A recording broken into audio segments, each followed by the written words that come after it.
Değişir bakışın, gülüşün, üzünün rengi de. السلام علیکم ورحمت الله وبرکاته. قدرمن لیدونکو کچرته ستاسو د موبایل چارج زر ختمیږي یا ستاسو موبایل بالکل چارج نه کوي، چې کله هم تاسو چارج ته کیدی هغه چارجیږي هم نه، خو چې کله هم تاسو چارجر وباسئ او یا داسې ټایم راشي چې کله هم تاسو د موبایل چارج فل شي او هغه تاسو د چارج نه وباسئ نو اتوماتیکلی د هغې چارج ده هغه کمیږي. تاسو نو پوهیږئ چې دا زما بیټري خرابه ده چې دا څه چل ده. دوستانو په نننۍ ویډیو کې به زه تاسو ته وایم چې تاسو څنګه کولی شئ چې د خپل د موبایل چارج زیات کړئ او هم چارج به هغه زر اخلي. نو ډېره اسانه طریقه ده دوستانو، دې دپاره هېڅ ضرورت هم نشته، صرف یو اپلیکیشن دی. اپلیکیشن انسټال کې بس په یو کلیک باندې هر څه کېږي. نو دوستانو ډسکرپشن ته لاړ شئ، لینک پروت دی، په لینک باندې کلیک کړئ، اپلیکیشن ډاونلوډ کړئ، خپل موبایل کې انسټال کړئ.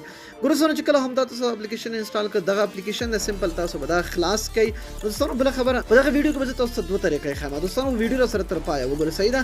یو بله طریقه هم زه تاسو ته ښیم چې هغه هم ډېر د کاره طریقه ده، صحیح ده. نو لومړی به دا وي دغه اپلیکیشن به تاسو ډاونلوډ کړئ. چې کله هم دا تاسو ډاونلوډ کړئ تاسو نه به صرف یو تپوس کوي، هغه ګرینډ به کوي، هغه اجازه به ورکړي، د هغې نه پس به تاسو آن کړئ.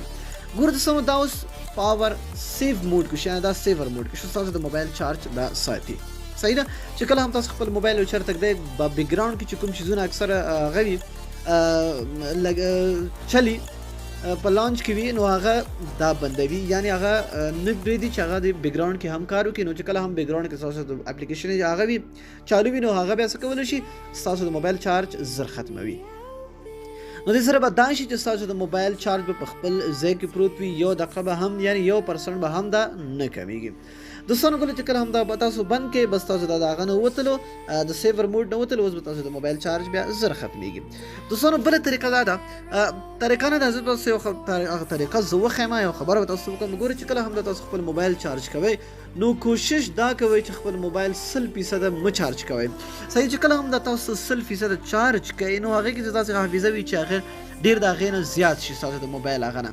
نو بعضې کسان هم داسې پرېږدي نو هغه شارټ شي سره، نو بیټري شارټ شي نو هغه بیا چارج ډېر زر کموي. نو کوشش وکړئ چې 90 یا 95 پورې وکړئ او د هغې نه پس بیا د چارج نه وباسئ. نو دوستانو دا لینک پروت دی په دې اپلیکیشن ډاونلوډ کړئ او دغه طریقه هم وکاروئ.